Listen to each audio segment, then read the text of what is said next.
Hello, I'm Dr. Garrett Boyer. Welcome to Gospel Minded, where we spend a few minutes each week talking about psychology, our emotions, behavioral health, and we reflect on how these important topics are related to the gospel reading for each Sunday.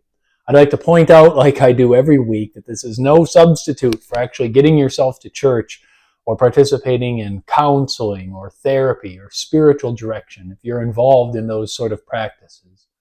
But like we know so well, and like we've seen, things of our mind and our psychology so often go beautifully hand in hand with our spirituality to enrich our spiritual life. So if this is your first time being here on this channel, welcome. If you're returning, welcome back. Either way, I hope that you'll hit that subscribe button on your screen so that you never miss an episode of Gospel Minded. Well, friends, here we are in the second Sunday of Advent. And I think I mentioned last week, Advent is just my absolute favorite liturgical season of the year. It's so rich. And I think one of the things that I love about it is that this idea of being on the journey really fits in beautifully with the theme of our entire life. We're on a pilgrimage, on a journey, on an adventure.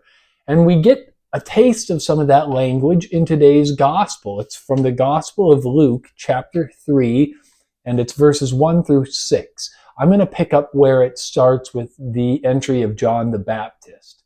It says, John went throughout the whole region of the Jordan, proclaiming a baptism of repentance for the forgiveness of sins, as it is written in the book of the words of the prophet Isaiah. A voice of one crying out in the desert, prepare the way of the Lord, make straight his paths. Every valley shall be filled, and every mountain and hill shall be made low. The winding roads shall be made straight, and the rough ways made smooth. And all flesh shall see the salvation of our God. And that's how the gospel for today concludes. Beautiful lines, and it highlights the ministry and the work of John the Baptist and harkens back to the prophet of the Old Testament, Isaiah. You know, this talk about preparing the way of the Lord, making straight the path, making the crooked ways straight and smoothing the rough roads. As I was hearing this gospel proclaimed today, I have to admit that a certain image came to my mind, and it was from a movie that I watched a lot as a kid, Pee-wee's Big Adventure. Have a look at this clip.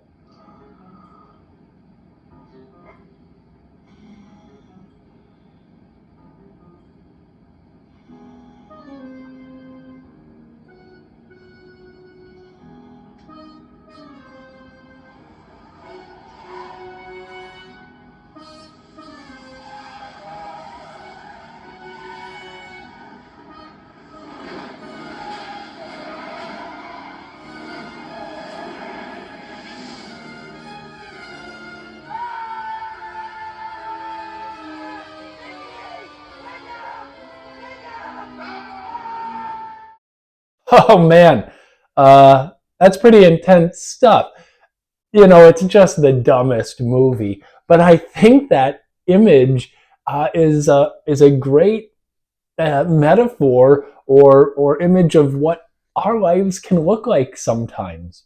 We may be trucking along, minding our own business, kind of sleepily putting one foot in front of the other, and then all of a sudden, life starts throwing the curveballs, and the road starts winding a little bit.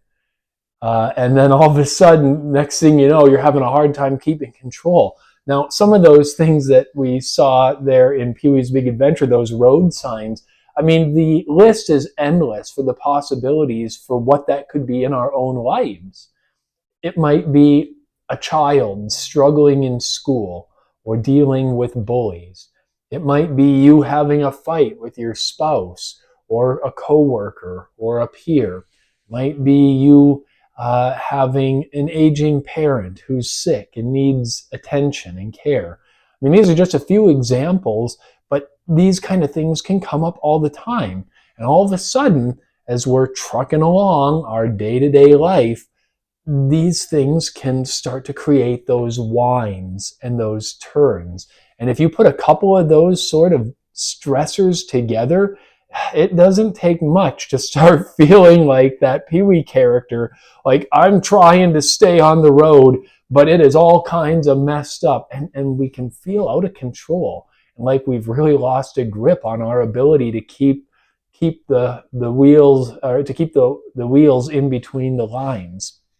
So it's a silly movie, but I think that image is pretty germane to what we're talking about. So here's John then proclaiming this message of repentance, and he says, "Prepare the way of the Lord, make straight his paths, make straight the paths. Every valley will be filled, every mountain shall be made low, the winding roads shall be made straight, and the rough ways made smooth." Well, now, just a second. That sounds wonderful. I would love for the path to always be straight and for the crooked routes made straightened and the rough places made smooth. But at the same time, that image that we just saw from the movie and what we experience in our own life is surely pointing us in a direction that we recognize that it isn't always smooth. It isn't always that way. So how do we reconcile these two realities? The gospel, John the Baptist calling us to make the crooked path straight, but also the fact that in our lives, so often, the crooked path is not straight. Sometimes things beyond our control can cause the way to be all kinds of crooked. Sometimes things that are within our control, things we choose to do or things we choose to not do, can contribute to our path really being not straight at all. So what do we do here? I think in this instance, I look to the image of the pout-pout fish. It's a beautiful story that I read to my kids sometimes. It's called The Pout-Pout Fish Far Away from Home. If you've never read it, it's a cute kids book. But the story is that this fish has never gone on a vacation, and so fish does the research and looks at all the places that the fish might like to go, and finally decides to go on this adventure. But with all of the planning and preparation that the fish had done, almost immediately after he leaves home, he starts to realize, oh my, things aren't going according to my plan. He realizes that he'd forgotten his Stuffy, his best friend.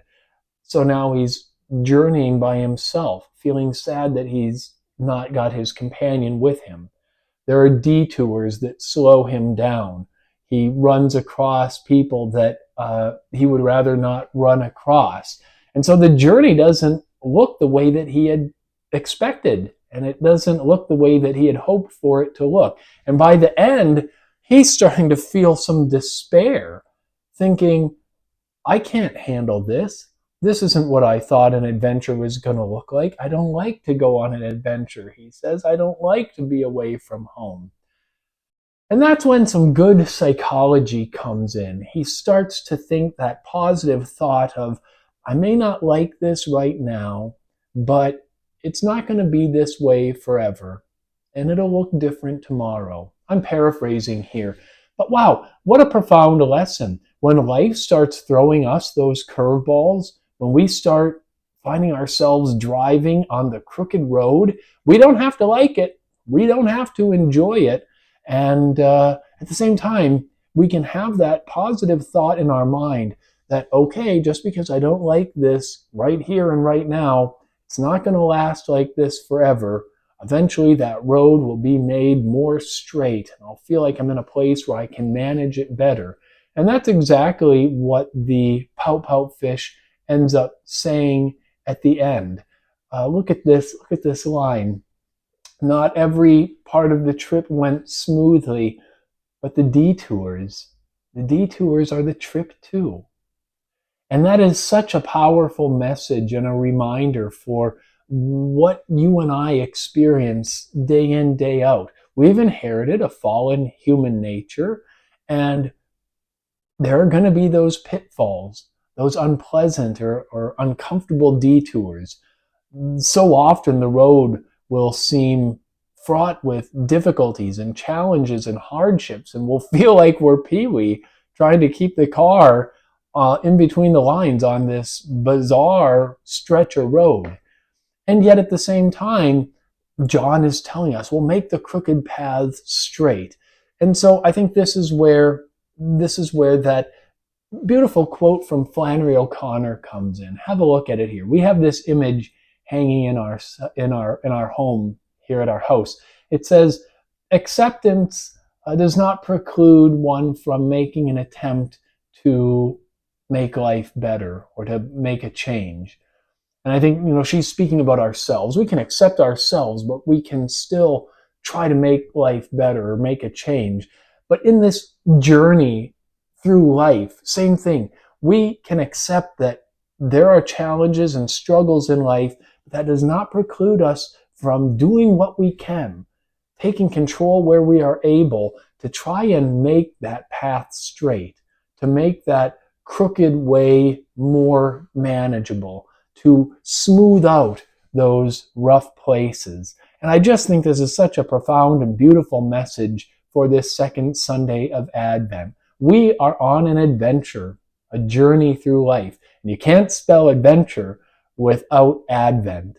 And so think about these things. The way may seem distressing, but we can get through it, and we can do what we can to try and make the crooked way as straight as possible. At the same time, we know that even when it seems like the crooked way will never be straight, there will come a time, there will come a place where it will be made more straight. The crooked will be straightened, the rough places will be made smooth. So I love this message for the second Sunday of Advent. Hope you liked it too and found our time together useful today. I hope to see you back next Sunday. As always, I'll be praying for you. I hope you pray for me too, and I'll see you next time. I'm Dr. Garrett Boyer. This is Gospel Minded. Take care.